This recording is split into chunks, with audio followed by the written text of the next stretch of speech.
Hello, I'm going to talk about the data protection principles. There are 6. The first is that you should be processing data in a lawful and fair way. So assuming your club or business is a lawful and fair organisation, then processing data will probably also be lawful and fair. But we'll explore that a little further as we go through the other principles. The fairness in part means that people should not be surprised by what you're doing. So a privacy notice or consent or any form of advice to them saying, look, this is what we're doing with your data, will generally be regarded as something indicative of being fair and reasonable. But we will expand on that a little later. The second principle is that information should be for a legitimate purpose. So clearly, if you're got a sporting club and you're looking for annual renewals, then legitimate purpose would be, well, I want to know your name, address, telephone number, possibly next of kin, depending on the nature of the club. Clearly, if there's a bank loan, you might want credit references, you might want statement of employment, you want bank accounts. If it was to join a medical practice, they may want to see your health history. So you have to be clear on what your purpose is, okay, and providing that is a legitimate purpose, then you can gather data for that purpose. Now this leads us into the third principle, which is relevant and limited. You should only gather information that is relevant and limited to that. So for example, it may well be inappropriate to ask somebody their religion for the membership of a club or for a loan. But actually, if that was to join a congregation, actually maybe religion would be appropriate, legitimate, okay, in that context for that purpose. So generally what we need to do is be clear what our purpose is and gather information only for that purpose and not beyond that purpose. We limit the information to actually what we need for our membership database or selling our products, okay, or providing our services. Now we also need to keep information up to date, but here again, context is everything. If you're dispensing health or social care, keeping your records up to date may be really, really important, okay, to the benefits that people receive. And you certainly wouldn't want to be in a situation where records not being kept up to date denied somebody essential services that were really important for them, or indeed medical advice or medical diagnosis. But in other circumstances, kept up to date may be last known address. It really does depend, okay? But if the data subject is at risk because the information is not up to date, then you should make sure that it is up to date. And that's the fourth principle.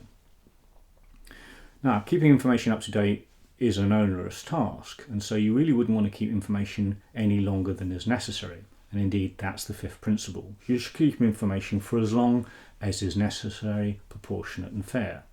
So, actually, for the annual membership of a sports club, logically you might keep the information only for a year, and then every year they renew it and update their information.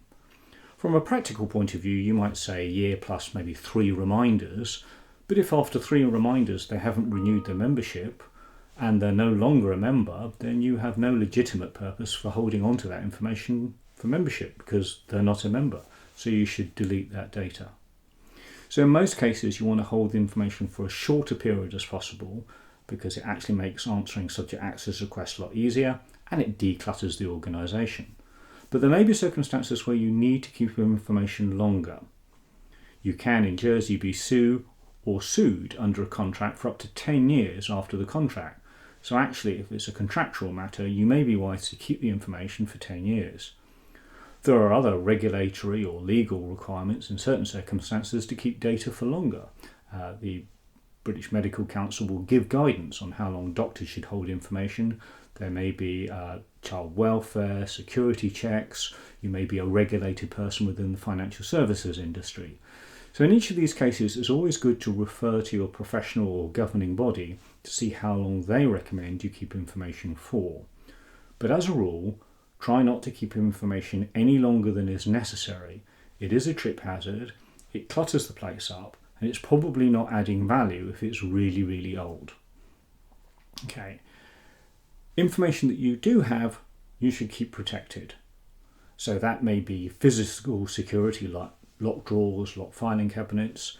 It could be electronic security like encryptions and passwords. You should use appropriate security to the nature of the data. So frankly, if it's name and address, you probably don't want to keep it in a secure vault. But actually, if it's medical records, I would want to know that they are not just in an open office where everybody within the team can see them. So you really need to think of what's appropriate to the business, the department, and the security that is available to you, as well as the nature of the records themselves. So those are the 6 data protection principles. First, lawful and fair. Second, legitimate purpose. Third, relevant and limited. Fourth, kept up to date. Fifth, kept no longer than is necessary. And sixth, protected. But there is an overrider, and very often called the 7th principle, and that is accountability. Have somebody in the organisation who is responsible and accountable for making sure we follow the 6 data principles above. You can't just say, oh, somebody else was doing it. You need to be clear about that ownership and responsibility. So, those are the data protection principles. And broadly, everything that you do should fit somehow within that. Thank you.